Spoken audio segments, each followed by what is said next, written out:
Welcome to the success point. कक्षा 8 का वसंत पाठ्य पुस्तक का पाठ 7 क्या निराश हुआ जाए। तो ये जो चैप्टर है ये हजारी प्रसाद द्विवेदी जी ने लिखा है। और इस पाठ का शीर्षक क्या निराश हुआ जाए से तात्पर्य है कि आज हम जो भी अपने आसपास जो भी चीज़ें देखते हैं वो सभी हमें निराश करने के लिए होती हैं। जैसे हम समाचार पत्र खोलते हैं, टीवी देखते हैं, तो उसमें खबरें इस प्रकार से आती है कि कहीं चोरी हो गई, कहीं डकैती हो गई, कहीं मर्डर हो गया। तो मतलब ये सारी चीज़ें हमें निराश करने के लिए होती हैं कि जो है आसपास कुछ भी अच्छा नहीं हो रहा है, पूरे देश में जो भी अच्छा है नहीं हो रहा है। तो पाठ का सारांश हम देखते हैं कि कवि लिखते हैं, आजकल के समाचार पत्रों में छप रही चोरी, भ्रष्टाचार, हिंसा, बेईमानी आदि की खबरों को पढ़ने से समाज में निराशा का जो वातावरण बना है उसे लेखक ने चिंता व्यक्त की है। यद्यपि समाज में अच्छे और बुरे दोनों काम करने वाले लोग हैं, पर हमें अच्छे काम करने वालों से प्रेरणा लेकर आशावादी होना चाहिए। जब लेखक आजकल के समाचार पत्रों को देखता है तो उसमें ठगी, डकैती, तस्करी, चोरी और भ्रष्टाचार के समाचारों की बहुलता होती है, जिसे देखकर उसका मन दुखी हो जाता है। इनमें एक दूसरे पर आरोप प्रत्यारोप किया रहता है। इसे देखकर तो यही लगता है कि देश में कोई ईमानदार नहीं रह गया है। ऐसे में हर व्यक्ति गुणी कम, दोषी अधिक दिखता है। ऊंचे पद पर आसीन व्यक्ति ज़्यादा ही दोषी दिखाई देता है। दोषों को इतना बड़ा चढ़ाकर दिखाया जाता है कि उसके सारे गुण छिप जाते हैं। उसके गुणों को बिल्कुल ही छिपा देना चिंता का विषय है। लेखक का मानना है कि भारत भूमि पर बड़े बड़े मनीषी पैदा हुए, यानी कि बड़े बड़े जो ऋषि मुनि पैदा हुए हैं। मानवता हमारा आधार है। यहाँ आर्य और द्रविड़, हिंदू, मुसलमान, यूरोपीय और अन्य संस्कृतियों का मेला लगा हुआ है।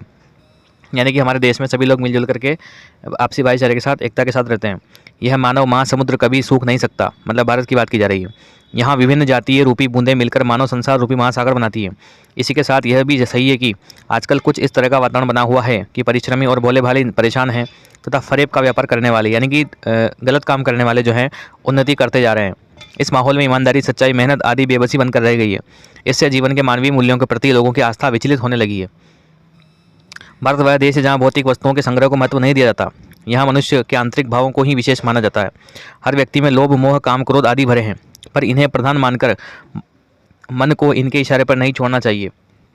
इन्हें संयत रखने का प्रयास करना चाहिए, संतुलित रखने का प्रयास करना चाहिए तथा आवश्यकता अनुसार ही इनका प्रयोग करना चाहिए। इस देश के करोड़ों करोड़ों गरीबों की हीन अवस्था दूर करने के लिए कानून बनाए जाते हैं, जिनका लक्ष्य कृषि, उद्योग, वाणिज्य, शिक्षा और स्वास्थ्य को बेहतर बनाना होता है। पर इन कार्यों में जिन लोगों को लगाया जाता है वे वास्तविक उद्देश्य से भटककर स्वयं ही फायदा उठाने में लग जाते हैं। भारतवर्ष में कानून को धर्म के रूप में देखा जाता है, किंतु वर्तमान में इसमें बदलाव आ गया है। लोग धर्म और कानून में अंतर मानकर कानून को धोखा देने लगते हैं। लोग धर्म से तो डरते हैं, पर कानून का अनुचित लाभ उठा जाते हैं। कहते हैं, कहने को कुछ भी कहा जाए, पर धर्म कानून से बड़ी चीज़ है। मतलब वर्तमान में जो है कानून से भी बढ़कर किसको माना गया है? धर्म। धर्म ही है जो सेवा, ईमानदारी, सच्चाई और आध्यात्मिकता का मूल्य बनाए हुए है। धर्म दबा जरूर है पर नष्ट नहीं हुआ है। वह आज भी मनुष्य से प्रेम करता है, स्त्रियों का सम्मान करता है, झूठ और चोरी को पाप समझता है। समाचार पत्रों में भ्रष्टाचार के प्रति इतना आक्रोश यही सिद्ध करता है कि हम इनको गलत समझते हैं और गलत तरीके से धन या मान का संग्रह करने वालों की प्रतिष्ठा कम करना चाहते हैं। लेखक बुराई का पर्दाफाश करना अच्छा समझता है, पर किसी के आचरण के गलत पक्ष को उद्घाटित करते हुए रस या आनंद लेना अच्छी बात नहीं समझता। वास्तव में अच्छाई को रस लेकर उद्घाटित करना चाहिए। अच्छी घटनाओं को उजागर करने से दूसरों के मन में अच्छी भावना बलवती होती है। यानी कि हमें जो है अच्छी अच्छी बातों को एक दूसरे को बताना चाहिए, अच्छी बातों का ही प्रचार प्रसार करना चाहिए ताकि लोग भी उससे अच्छा सीखें। गलत बातों को हमें एक दूसरे को नहीं बताना चाहिए। इसी संबंध में एक घटना के बारे में लेखक बताता है कि एक बार टिकट लेते समय उसने टिकट बाबू को 10 की जगह 100 का नोट थमा दिया और जल्दी में गाड़ी में आकर बैठ गया। कुछ देर बाद वह टिकट बाबू 90 रुपये लिए डिब्बे में आया और लेखक को पहचान कर 90 रुपये दे दिए। उस समय टिकट बाबू के चेहरे पर संतोष की गरिमा देखते ही बनती थी। दूसरी घटना के अनुसार लेखक सपरिवार बस में यात्रा कर रहा था। बस में कुछ खराबी थी जिससे वह रुक रुक कर चल रही थी। बस गंतव्य से 8 किलोमीटर पहले ही सुनसान जगह पर खड़ी हो गई। बस के कंडक्टर ने एक साइकिल उठाई और चलता बना। संदेह एवं भय से त्रस्त लोगों ने तरह तरह की बातें शुरू कर दी। मतलब लोगों ने सोचा कि ये कंडक्टर भाग गया, अब ये किसको बुला के लाएगा? डाकुओं को बुला के लाएगा और हमारी जो बस है वो डाकुओं द्वारा लूट ली जाएगी। परंतु वास्तविकता यह नहीं थी। कभी कभी हम जो सोचते हैं वास्तविकता नहीं होती है, इसलिए थोड़ा संयम रखना चाहिए। तो अब देखिए, कोई 2 दिन पहले यही हुई डकैती की बात कहता तो कोई कुछ और। लेखक सपरिवार था। बच्चे पानी पीने चिल्ला रहे थे, परंतु पानी वहाँ उपलब्ध न था। कुछ नौजवानों ने ड्राइवर को पीटने का मन बना लिया क्योंकि कंडक्टर भाग गया, पर ड्राइवर वहीं बस में था। ड्राइवर कातर ढंग से लेखक की ओर देखने लगा। लेखक के समझाने पर नौजवानों ने उसे बंधक बना लिया और अलग लेकर चले गए कि यदि बस का कंडक्टर डाकुओं को लेकर आता है तो पहले इस ड्राइवर को ही खत्म कर दिया जाए। इस बीच 1.5-2 घंटे बीत गए। बच्चे भोजन पानी के लिए व्याकुल थे। लेखक की पत्नी अलग परेशान थी। लेखक ने ड्राइवर को पीटने से बचा तो लिया, पर वह भी घबराया हुआ था। तभी लेखक ने देखा कि कंडक्टर बस अड्डे से खाली बस लिए चला आ रहा है। उसने आते ही कहा कि वह बस चलने लायक नहीं थी, अब इस बस पर बैठी है। मतलब वो तो लोगों की मदद लेकर के आया बस को लेकर के, और लोग क्या समझ रहे थे, उसको गलत समझ रहे थे। उसने अपने साथ लोटे में लाए पानी और थोड़े दूध को लेखक के बच्चों को दिया। उस सबने उसे धन्यवाद देकर ड्राइवर से माफ़ी मांगी और बस 12 बजे से पहले अपने गंतव्य तक पहुंच गई। लेखक कई बार ठगी और धोखे का शिकार हुआ है, पर उसके साथ विश्वासघात कम ही हुआ है।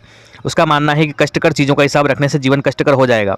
यानी हमें जो है, हमारे जीवन में जो बुरी बातें घटित हुई है, हम उनको अगर याद करते रहेंगे तो हमारा जो आगे का जीवन है, हम भूतकाल के चक्कर में अपना भविष्य खराब करते हैं। हमें ऐसा नहीं करना चाहिए। हमारे भूतकाल में जो दुख भरी बातें हैं उनको हमें याद नहीं करना चाहिए। जो अच्छी जो बातें हैं उनको हमें याद करके अपना आगामी जीवन जो है सुखमय बनाना चाहिए। कहने का तात्पर्य है, कई बार लोगों ने अकारण उनकी सहायता भी की थी, निराश मन को दिलासा और हिम्मत प्रदान की थी। रविंद्रनाथ ने ईश्वर से प्रार्थना करते हुए लिखा है कि यदि केवल धोखा खाना पड़े या नुकसान उठाना पड़े तो भी हे प्रभु इतनी शक्ति देना कि मैं तुम्हारे ऊपर संदेह न करूं। क्योंकि जब हम तकलीफ में होते तो भगवान से हमारा जो भरोसा है उड़ जाता है। इसलिए कवि ने ऐसा कहा। अंत में लेखक कहता है कि मनुष्य की बनाई नीतियाँ यदि आज गलत हो रही हैं तो उन्हें बदलने की जरूरत है। अब भी आशा की ज्योति बुझी नहीं है, हमारे उन्नति और विकास के रास्ते अब भी खुले हैं। अतः मानव मन को निराश होने की आवश्यकता नहीं है। इसलिए कहा गया है कि निराश क्यों हुआ जाए, क्योंकि वर्तमान में भी अच्छे लोग जीवित हैं। अच्छे कर्म करके हम अपना आगामी जीवन सुखमय और आनंदपूर्वक बिता सकते हैं। आइए हम क्वेश्चन आंसर की ओर बढ़ते हैं। पहला प्रश्न, लेखक ने स्वीकार किया कि लोगों ने उन्हें भी धोखा दिया है, फिर भी वह निराश नहीं है। आपके विचार से इस बात का क्या कारण हो सकता है? लेखक ने अपने व्यक्तिगत अनुभवों का वर्णन करते हुए कहा कि उसने धोखा भी खाया है, परंतु बहुत कम स्थलों पर विश्वासघात नाम की चीज़ मिलती है। उसका मानना है कि अगर वह इन धोखों को याद रखेगा तो उसके लिए किसी भी व्यक्ति पर विश्वास करना बेहद कठिन हो जाएगा। और ऐसी घटनाएं भी बहुत कम नहीं हैं जब लोगों ने अकारण उसकी सहायता की, उसके निराश मन को ढांढस दिया है और हिम्मत बंधाई है। लेखक जीवन के प्रति आशावादी दृष्टिकोण रखने वाला व्यक्ति है। टिकट बाबू द्वारा बचे हुए पैसे लेखक को लौटाना, बस कंडक्टर द्वारा दूसरी बस व बच्चों के लिए दूध लाना आदि ऐसी घटनाएं हैं जो उसे विश्वास दिलाती हैं कि समाज में मानवता, प्रेम, आपसी सहयोग से समाप्त नहीं हो सकते। यदि हम पुरानी बातों को याद करेंगे तो किसी के ऊपर विश्वास नहीं कर पाएंगे। दोषों का पर्दाफाश करना कब बुरा रूप ले सकता है?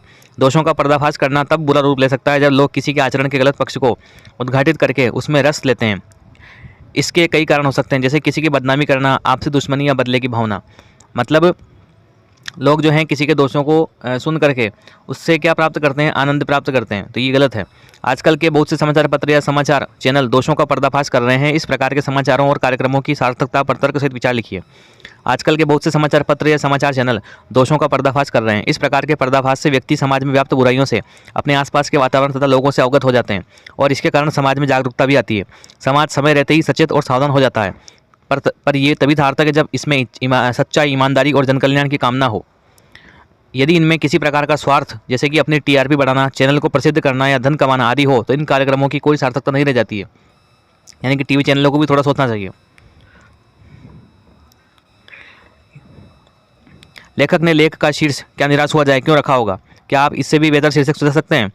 लेखक ने इसका जो शीर्षक है वो निराश हुआ जाए उचित रखा है। आजकल हम अराजकता की जो घटनाएं अपने आसपास घटते देखते हैं उनसे हमारे मन में निराशा बढ़ जाती है, लेकिन लेखक ने हमें उस समय समाज के मानवीय गुणों से भरे लोगों को और उनके कार्यों को याद करने को कहा है, जिससे हम निराश न हो। यानी कि उस समय भी लोग जनकल्याण का काम करते थे, लोगों की भलाई करते थे, है ना।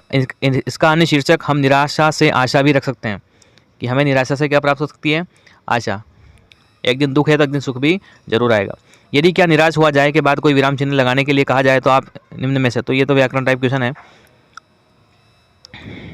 आदर्शों की बात करना बहुत आसान है पर उन पर चलना बहुत कठिन है। क्या आप इस बात सहमत हैं? आदर्शों की बातें करना बहुत आसान है पर उन पर चलना बहुत कठिन है। मैं इस कथन से सहमत हूँ क्योंकि व्यक्ति जब आदर्शों की राह पर चलता है तब उसे कई कठिनाइयों का सामना करना पड़ता है। असामाजिक तत्वों का अकेले सामना करना पड़ता है।